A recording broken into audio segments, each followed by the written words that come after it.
very well, and in a few weeks time I think we will be unveiling our strategic plan and so on.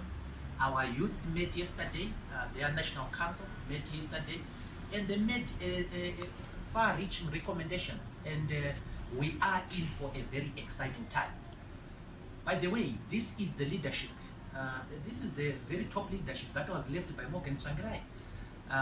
If you look at the leadership left by Morgan Tsvangirai, all except one are not with us, and that one is Nelson Chamisa.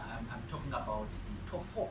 The other leaders, Engineer Mzuri, Senator Komichi, Madam Pariwa, Mama Shakada, myself, we are intact. And we are also happy that all the trade unionists have remained with us because they understand the ideology and so on. So yes, Dr. Khupe is on her way and she is working with us.